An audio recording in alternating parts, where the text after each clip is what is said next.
దేవుడు కోరుకున్న పిలుపులో ఒక పిలుపు ఉంది. ఆ పిలుపు ఏంటంటే ఆయన పరిశుద్ధుడు గనక నేనును పరిశుద్ధంగా ఉండాలి.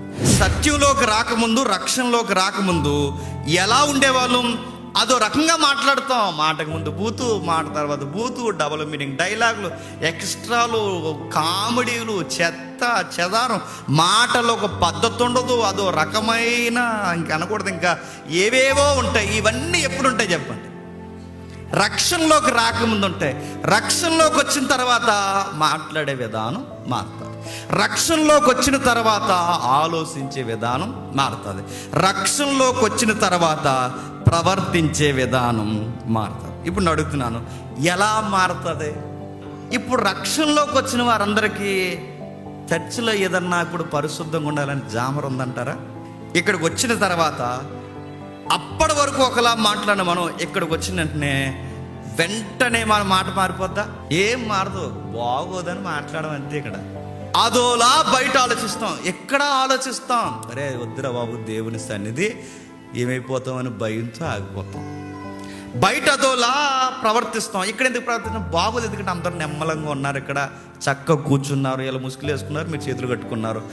ఇందులో డిఫరెంట్ ప్రవర్తన మనం చూపించు. అందుకే ఏం చేస్తాం?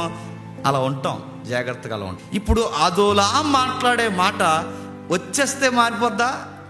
మాట్లాడాలన్నా, ఆలోచించాలన్నా, ప్రవర్తించాలన్నా దేని మీద డిపెండ్ అయి ఉంటుంది చెప్పండి?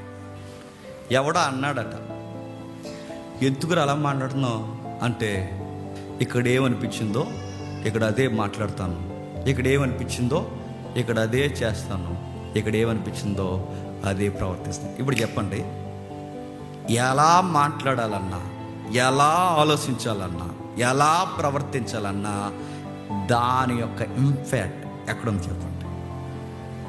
మైండ్. ఇప్పుడు అడుగుతున్నాను, మనం పరిశుద్ధం, దేవుడు పిలిచాడుగా, నేను పరిశుద్ధున్నై ఉన్నాను కనుక మీరును పరిశుద్ధంగా ఉండాలంటే పరిశుద్ధత ఎలా వస్తుంది? అలా నీటిలో ములిగాల తేలిపోతే వెంటనే వచ్చేస్తుందా? పరిశుద్ధత ఎలా వస్తుంది? డ్రెస్ కోడ్ మార్చేస్తే వచ్చేస్తుందా? పరిశుద్ధత ఎలా వస్తుంది అని అడుగుతున్నాను. ఎలా వస్తుంది?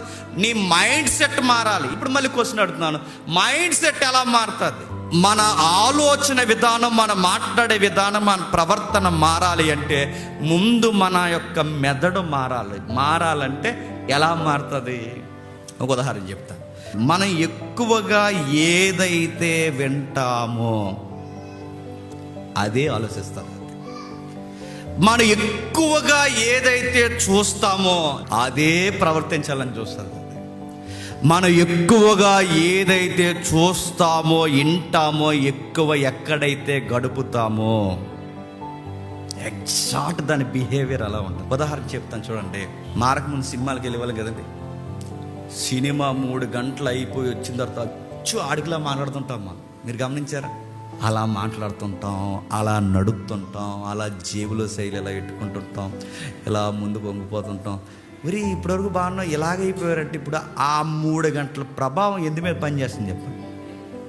అంటే మీకు అర్థమవుతుంది లేదో, మనం ఎక్కువగా ఏదైతే చూస్తామో అదే మైండ్ ఆలోచిస్తుంది.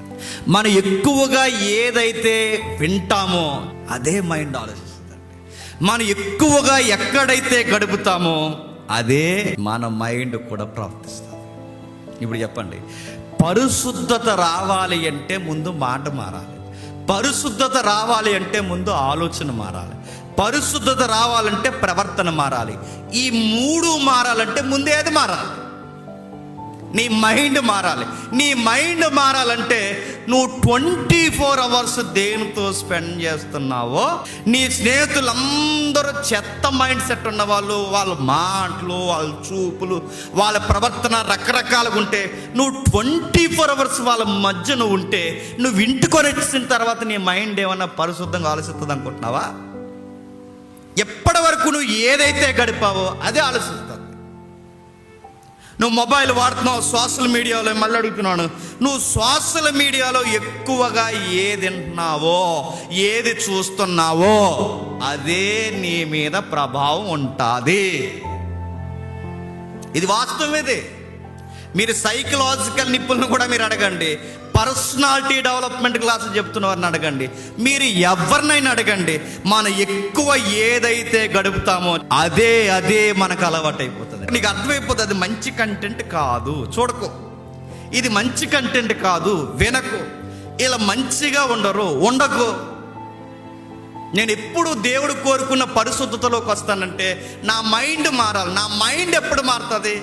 నా వాతావరణం అంతా చెప్పండి మార్చుకో. ఇది ఏది మనం పాటించుకోకుండా దేవుడు పరిశుద్ధుడు కనుక నన్ను కూడా పరిశుద్ధంగా అవ్వమన్నాడు. నేను అవ్వలేకపోతున్నాను అన్నయ్య, వీటిని ఎలా జయించాలన్నయ్య అంటే నేను మళ్ళీ స్తోత్రం చెప్తున్నాను, నువ్వు ఎక్కువ దేనితో గడుపుతున్నావో దాన్ని బట్టే అవ్వలేకపోతున్నావు.